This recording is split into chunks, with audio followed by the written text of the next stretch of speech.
Nobody warned Ren about the flowers. His first week on Donhold Station passed the way all first weeks passed. Forms, briefings, a bunk that smelled like recycled air, and the low hum of a structure that never fully went quiet. He was a garrison soldier, one of 12 humans assigned to keep order on a joint diplomatic post that orbited a gas giant so large it made the viewport feel small. The work was not exciting. He did not mind that. On the 8th morning, he found it. A flower, sitting in the center of his doormat. Small enough to hold in one hand. The petals were pale and thin, shaped like something folded inward, and they gave off a soft blue glow, steady and quiet, like a light left on in an empty room. The stem was warm. He looked both ways down the corridor. No one. He picked it up, turned it over, and brought it inside. He set it on the windowsill beside the only photograph he had brought from home, his sister's old dog, a fat brown thing named something he could not spell, and went to work. The second flower came the next morning. The third the morning after that. Same spot, same glow, slightly larger each time. By the 6th flower, he stopped assuming it was a prank. By the 10th, he set up a small camera in the corridor. He reviewed the footage alone, after his shift, with the most recent flower sitting on his palm. The recording showed an empty hallway for most of the night. Then, at exactly 0340 station time, a ventilation panel at the far end of the corridor opened, and she came out. She was small. Not small the way something young is small before it grows. Small the way a thing is small and somehow still carries weight in every step. She had 4 legs, a tail, and wings pressed flat against her back like she had not decided what to do with them yet. Her scales were the color of deep water, the kind of blue that does not have a name in most languages. She carried the flower in her mouth, very carefully, the way someone carries something they are afraid to drop. She walked the whole length of the corridor. She reached his door. She set the flower down on the mat with slow, deliberate care, adjusting it once with one small claw until it sat exactly in the center. Then she sat back and looked at the door for a long moment, still and quiet. Then she walked back, climbed into the vent, and was gone. Ren watched the footage twice. Then a third time. He sat for a while after that, not thinking about anything in particular, just turning the flower over in his hands and feeling its warmth. The next morning, before he left for his shift, he placed a small piece of dried mango on the mat beside his door. It was the only thing he had that felt right. He was not sure why it felt right. He left it there and went to work and did not mention it to anyone. When he came back, the mango was gone. That evening he lined all 11 flowers on the windowsill in order, smallest to largest, each one a slightly brighter blue than the last. And he looked at them while the gas giant turned outside, slow and indifferent and vast. He did not know what she was yet. He did not know why she had chosen his door out of every door on the station. He did not know what the flowers meant or where she had found them or why she always adjusted the placement until it was exactly centered. What he knew was this. Something had decided, for reasons he had not earned and could not explain, to come to him every morning and leave something warm. That was enough to be careful with. He did not tell Sergeant Halla, who lived 2 doors down and who would have made the thing immediately loud and complicated. He did not tell Commander Dova, who would have filed a report. He did not tell the medic or the quartermaster or any of the other 11 humans who shared his section of the station. He kept the camera running. He kept dried fruit on his nightstand. He started leaving the door cracked open, just 2 fingers width, just enough to mean something. He was not sure what he was doing. He had spent 12 years in the service learning how to wait without looking like he was waiting, and now he used that skill for something that had nothing to do with orders or protocol or anything he could have named on a form. He was just waiting to see what she would do next. On the 14th morning, the flower was a little larger than his hand. The glow had deepened. He picked it up and held it, and the warmth moved into his palm the way warmth does when something means it. He set it at the end of the row on the windowsill. 14 flowers. 14 mornings. 14 times something small and blue had walked the length of a corridor in the dark and chosen his door. He went to work. He came back. He left the door cracked open. He waited. She came through the door on the 17th morning. Ren was still in his bunk, not fully awake, one arm over his eyes, when he heard the soft click of small claws on the floor. He went still. He did not move. He breathed slowly and listened to the sound of something crossing his room with enormous seriousness, pausing near the bookshelf, pausing near the photograph, pausing near the windowsill where the flowers sat in their row. He opened one eye. She was standing with her back to him, looking at the flowers. Her tail moved slowly side to side, like a question being thought through. Her wings, still small and pressed flat, caught the dim light of the dawn cycle starting up in the corridor. She was about the size of a large dog, though built lower to the ground, and she held her head with the particular stillness of something that is paying very close attention. He did not speak. He did not sit up. He reached, slowly, to the nightstand. He took a piece of dried mango from the bag he kept there. He set it on the blanket in front of him without sitting up, without any sudden movement, without a sound. She heard it anyway. She turned. They looked at each other across the small room. She waited a full minute before she approached. He counted. She came to the edge of the bunk, looked at the mango, looked at him, looked at the mango again, and then ate it in 3 precise bites. Then she stepped back and sat down and looked at him as if waiting to see what he would do next. He did not do anything. He just looked back. She seemed to find this acceptable. She turned, walked to the corner of the room nearest the windowsill, circled twice, and lay down. That was how the mornings began. She came every day after that, through the cracked door before dawn, across the floor, to her corner. Sometimes she slept. Sometimes she watched him get ready for work with the focused attention of someone supervising a task they have opinions about. She never made much noise. She accepted dried fruit and occasionally dried fish and once, experimentally, a piece of flatbread, which she examined for a long time and then ate with the expression of someone who has decided something is fine but will not be saying so. He learned her habits the way you learn someone's habits when you live near them, not by asking, but by watching. She did not like loud sounds. She liked the windowsill, especially in the hour when the gas giant was positioned so the light caught its upper cloud bands and went gold. She was interested in his books in the way that something intelligent is interested in a thing it cannot yet understand. She would sit near them and look at them. She never touched them without looking at him first. He never touched her without giving her the chance to move away first. He started reading about the Valith during his lunch breaks, alone in the data archive with the station's slow connection and 3-year-old databases. He learned that they were old, older than most spacefaring species in this part of the cluster. He learned that their society was built on hierarchy and patience, and a form of memory that was partly biological, encoded in chemistry, passed through touch and proximity. He learned that their hatchlings were considered sacred and were never left to wander unsupervised. He also learned about imprinting. The databases described it carefully, in the dry language of xenobiology, but the meaning was clear. Sometimes a Valith hatchling chose someone outside the normal structure. A non-Valith. It was rare. It was considered, in Valith culture, a spiritual event of significant weight. He read this and looked at the ceiling for a moment. Then he kept reading. Sergeant Halla found out on a Thursday. She had come to return a borrowed power cable and had opened the door without knocking because she never knocked, and she stood in the doorway with the cable in one hand and her mouth open for long enough that Ren put down his book and waited. "Run," she said. "Halla," he said. "That is a Valith hatchling asleep in your bunk."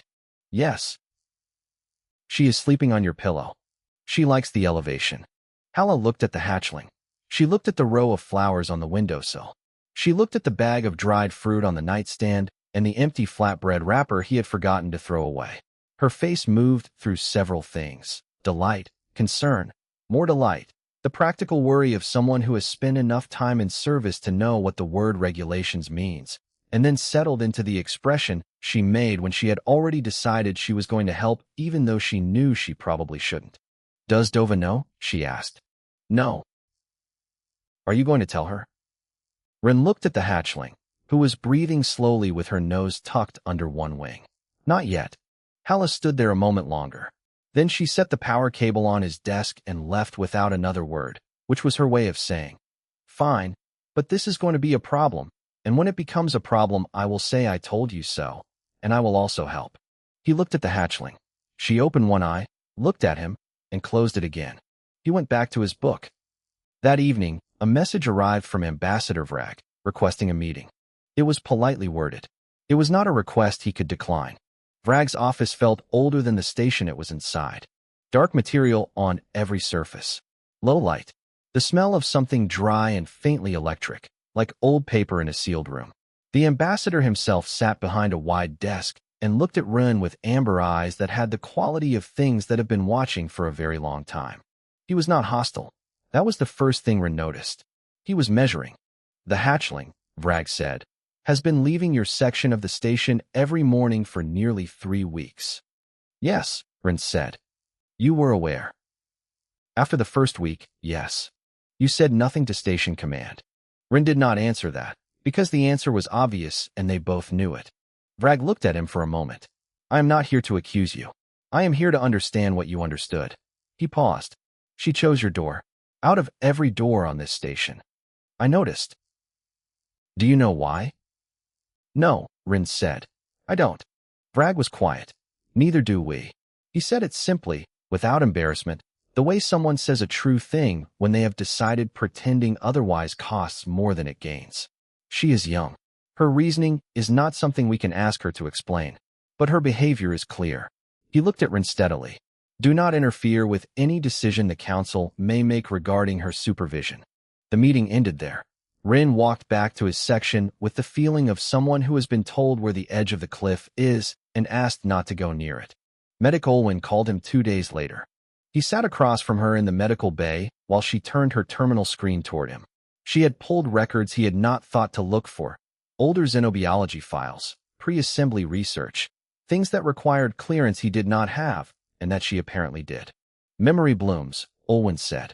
She had a voice built for delivering difficult information calmly, and she used it now. That is what the flowers are. They are not decorative. They are not a greeting behavior. They are a biological marker. She explained it plainly. Each flower a Valith hatchling produced carried a neurochemical compound unique to that individual. The compound was present in the petals, in the warmth of the stem, in the glow. When a hatchling gave a memory bloom to a chosen guardian, they were giving something of themselves, a piece of their developing neurology, offered as an act of trust. Over time, the compound interacted with the guardian's biology. Not control, not manipulation. Something softer, familiarity, recognition, the slow build of a bond that both bodies began to share. She has given you 23 of them, Olwen said. 23 mornings. 23 choices. Rin looked at the screen without speaking. In Valith culture, Olwen continued, this act is considered one of the most significant things a hatchling can do. It means, I am choosing you. Not once.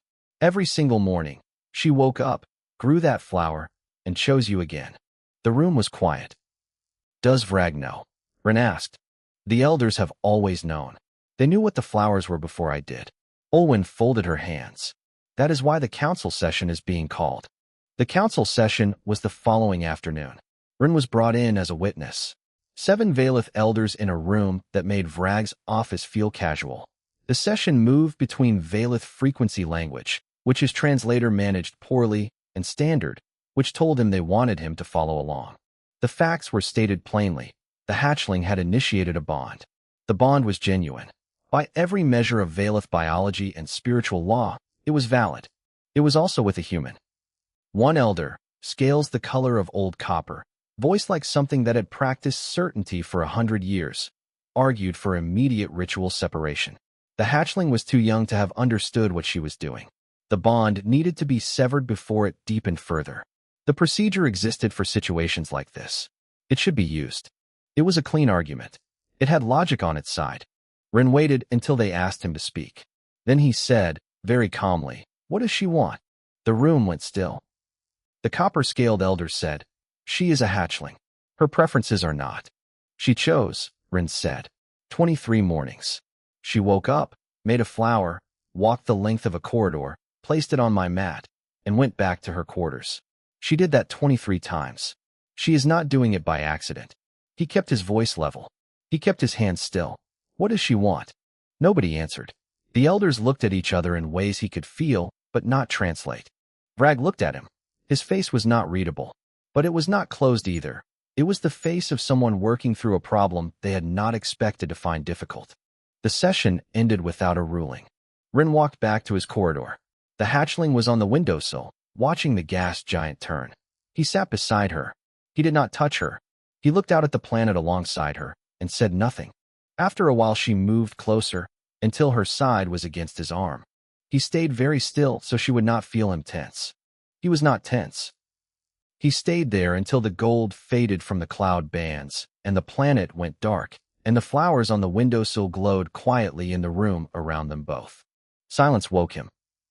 Not the silence of the station at night, that had its own texture, a low hum, the faint circulation of air through the vents, the occasional distant sound of something in the structure settling. This was a different kind of silence, the kind that comes from something being absent that was there before. Rin lay in his bunk and looked at the ceiling. The dawn cycle had not started yet. The corridor outside was dark. He waited, the way he always waited between 03:30 and 03:40, with the specific quality of attention he never admitted to anyone. The part of him that had started waking up 5 minutes early just to listen for small claws on the floor. Nothing. He waited longer. The dawn cycle started. The overhead panels brightened, slow and indifferent. He got up and opened the door. The doormat was empty. He looked down the corridor. The ventilation panel at the far end had a maintenance seal across it, a yellow strip, adhesive, printed with station codes. It had not been there yesterday. He made himself go to work. He came back at midday. The mat was still empty. The seal on the vent panel was still there. He stood in the corridor for a moment, and then went inside and sat on the edge of his bunk. Commander Dova called him in at 1400. Her office was the same as always, spare, ordered, nothing that wasn't there for a reason. She looked at him the way she always looked at people when she was about to say something she did not enjoy saying. The Valith Council submitted a formal request this morning, she said. The hatchling is to be confined to the Valith quarter pending a final ruling. The request came through official diplomatic channels. I cannot override it. Rin said nothing. You are to stand down on this matter. No contact with the Valith quarter. No informal inquiries. No involving Hala or Olwyn in an unofficial capacity. She paused. I am telling you this directly because I would rather you hear it from me. I understand, he said. He went back to his quarters and sat on the floor, not the bunk, the floor, with his back against the wall below the windowsill. 28 flowers above him. He did not look at them. He looked at the empty doormat through the open door. He sat there for a long time. At 2100, a message from Olwyn. Come when you can. Don't log it. The medical bay was dim when he arrived. Olwyn had 3 screens open. She did not waste time. The Valith quarter reported a health event 40 minutes ago. They are calling it a developmental complication. They have not requested our assistance.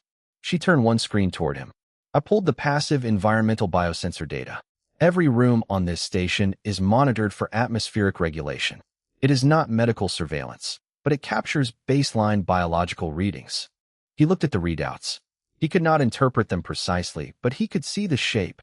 Something falling, something disrupted, something that had been stable now going wrong. Bond severance shock, Olwyn said quietly. When an imprinted hatchling is separated from their chosen guardian before the bond reaches a stable phase, the disruption is not emotional. It is neurological. It is physical. Her body built itself around the expectation of proximity to you, and now that is gone. The Valith healers know exactly what this is. They know exactly what would fix it. They won't ask, Rin said. They will not ask. He walked back to his corridor slowly. He stopped at the entrance to the Valith quarter, a sealed pressure door, status panel reading diplomatic section, restricted access, and stood in front of it. He pressed his hand flat against the door. He did not know why. The door was cold. He thought about the 28th morning, 2 days ago, when she had arrived a little later than usual, and he had been worried for the 7 minutes before the small sound of claws on the floor. He thought about the first morning, when he had stood in the doorway in his undershirt and looked down at a glowing flower, and looked both ways down an empty corridor and understood, even then, even before he knew anything, that something important had just happened. He thought about sitting on the floor beside her while the planet turned gold outside, and the way she had moved closer until her side was against his arm, and how he had gone very still so she would not feel him tense up, and how he had not tensed up at all. He went back to his quarters. He looked at the flowers on the windowsill. He counted them. He had counted them before. He counted them again. 28. He stood at the window and looked at the gas giant and thought about Olwyn's readouts and the shape of something falling. He thought about Dova's words, stand down, no contact, I cannot override it. He thought about the council's words. Her preferences are not the determining factor. He thought about his own words. She chose 23 mornings. 28 now. He stayed at the window until the station's night cycle fully darkened the corridor. Then he sat at his desk and looked at nothing for a long time. And somewhere in that long quiet, he stopped thinking about what he was allowed to do and started thinking about what he was going to do instead. By morning, he knew. He put on his uniform at 0600. He made sure it was correct. Then he walked to Commander Dova's office and knocked. She was already at her desk. She looked at him and waited. He stated his request formally, on the record, as clearly as he knew how. Medical necessity. Documented biological distress in the Valeth Quarter. Medic Olwen's assessment. The passive biosensor data. The established science of bond severance shock in Valeth hatchlings. He laid it out without drama, without argument, without anything that could be called emotional. Just the facts, in order, with a clear request at the end. Authorize entry to the Valeth Quarter on humanitarian grounds. Dova listened to all of it. She did not interrupt once. Then she said, request denied. Protocol is clear on unilateral entry into a diplomatic section without the hosting party's invitation. I cannot authorize it, and I will not. Ren nodded. Then he reached up, unpinned his garrison badge from his chest, and set it on her desk. He squared the edges of it carefully. Section 14 of the Garrison Code, he said. Resignation without a waiting period, cases of personal necessity. I am invoking it. I would like that processed now, please. Dova looked at the badge. Then she looked at him. Aldrich, as a civilian on this station, I am subject to General Station Regulations.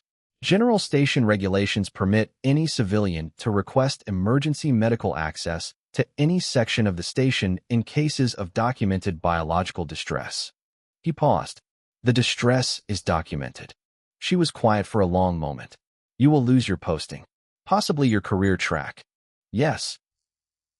For a hatchling. For her, he said.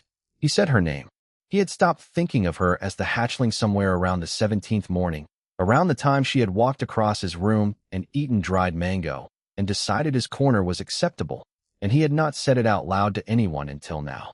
She is sick because she is away from me. I can fix that by being present. That is all I am asking to do.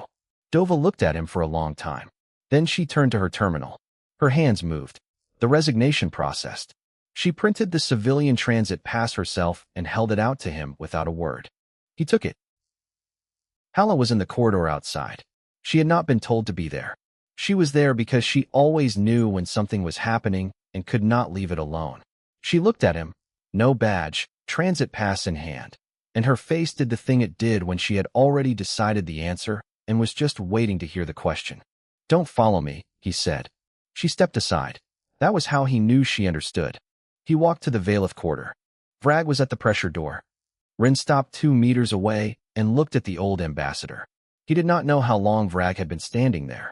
He did not know if Vrag had been told he was coming or had simply known. He did not ask. He spoke clearly and without rushing.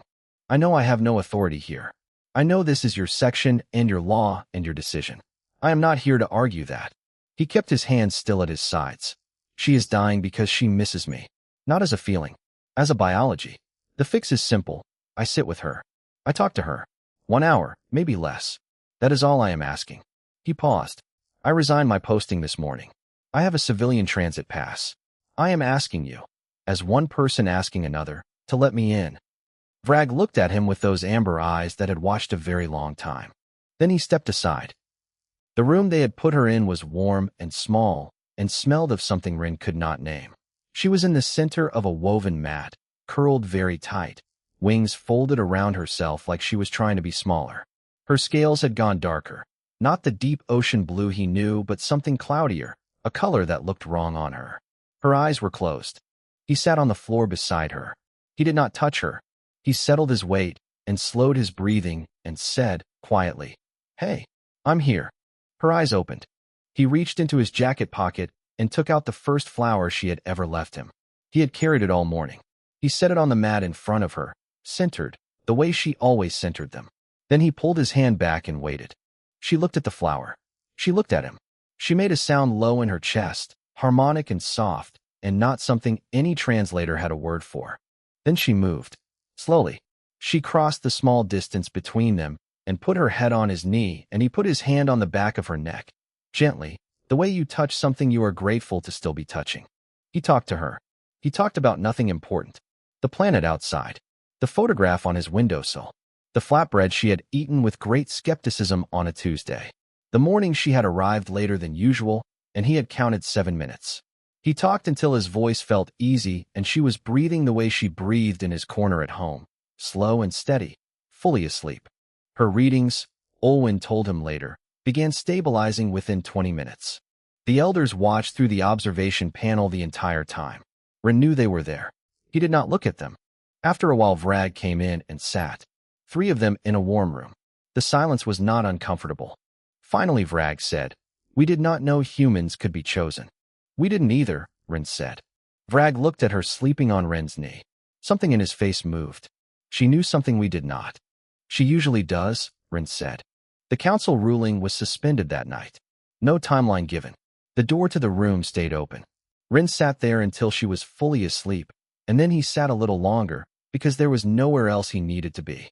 3 mornings later, he heard it again. He was lying in his bunk, not fully asleep, staring at the ceiling in the dark. The station breathed around him, its low familiar hum, the soft circulation of recycled air. He had been listening, the way he had learned to listen over the past weeks, with that quiet part of his attention that stayed awake even when the rest of him was tired. Small claws in a corridor. Careful steps. The pause at the vent. The longer walk. The stop at his door. The faint sound of something being set down and adjusted once, until it was exactly centered. Then silence. He waited until the footsteps faded.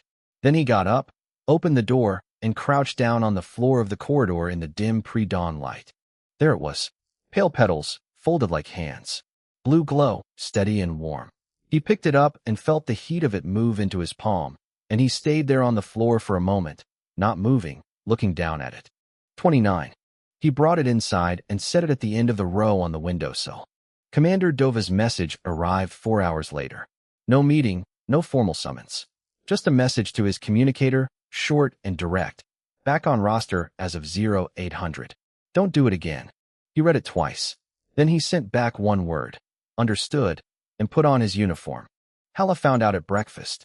She sat across from him in the station canteen, listened to the summary he gave her, and then did not say anything for a moment, which was unusual enough that he looked up. She bought him the coffee. That was her whole response. She bought him the coffee and did not say "I told you so," which meant she was genuinely glad. The Valith Council's formal ruling came on the 7th day. It was long and written in the careful language of Valith legal tradition, and the human translation went through 3 rounds before anyone trusted it. The conclusion was this. The bond between the hatchling and Renaldric was recognized as legitimate under Valith spiritual and biological law. It was the first cross-species bond recognition the Valith people had ever issued. A provisional framework was established for her continued access to both sections of the station and her continued relationship with her chosen guardian, with annual review. Near the end of the document, in a single short line, the council noted that it wished to record its appreciation for the human's restraint, his willingness to set aside his own standing, the manner in which he had made his case. Hala read that line and said, "They wrote a formal diplomatic document to compliment you for quitting your job and sitting on the floor." "Yes," he said. "Run." "I know." She shook her head, but she was smiling. Ambassador Vrag came to his quarters on the 9th day, without staff, which Ren gathered was not a small thing. He stood in the small room and looked at the windowsill. 29 flowers now, lined up in order, each one slightly warmer and brighter than the last, and at the photograph, and the books, and the worn boots in the corner. He offered Ren a name. It was a Valith word, built from 3 frequencies.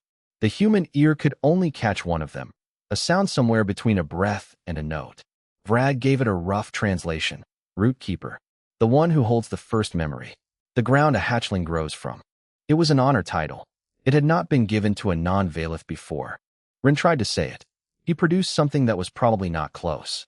Vrag looked at him for a moment and then made a sound that loosened something in his whole bearing.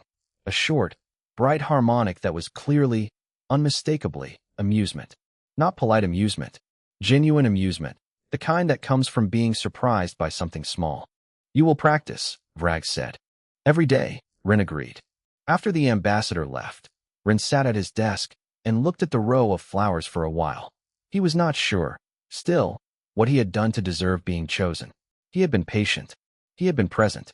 He had left food on a mat and cracked a door 2 fingers with and sat on the floor of an alien quarter and talked about nothing until she fell asleep.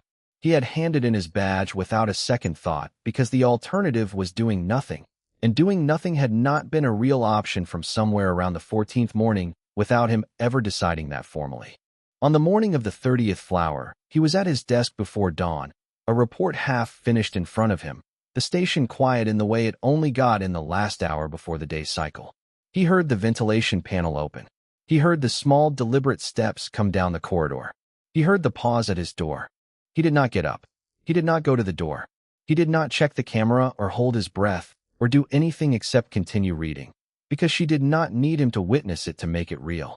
She had been doing this for 30 mornings. She knew what she was doing. She had always known. He heard her adjust the flower. Once, until it was centered. He heard her sit for a moment. Then he heard her go. He got up after the footsteps had fully faded, opened the door, and looked down at the flower in the pale gray light of the early station morning. He picked it up and held it and felt its warmth. 30 mornings. 30 choices. He set it at the end of the row on the windowsill and went back to his report, and outside the window the gas giant turned slowly in the dark the way it always had, enormous and indifferent and completely unaware that something small and blue had changed everything. Of all the beings on Dawnhold Station, she had chosen the one who would wait without being asked, who would sit without needing to be told, who would hand in his career and walk calmly to a sealed door and say, "I am only asking." She had chosen the species that had no ancient law, no spiritual tradition, no biological framework for any of this. The species that made it up as they went. The species that, when the moment came, did not calculate, did not negotiate, just showed up and sat on the floor and talked about flatbread. Humans, it turned out, were exactly the kind of thing worth choosing. She had known that on the very first morning. It just took everyone else a little longer.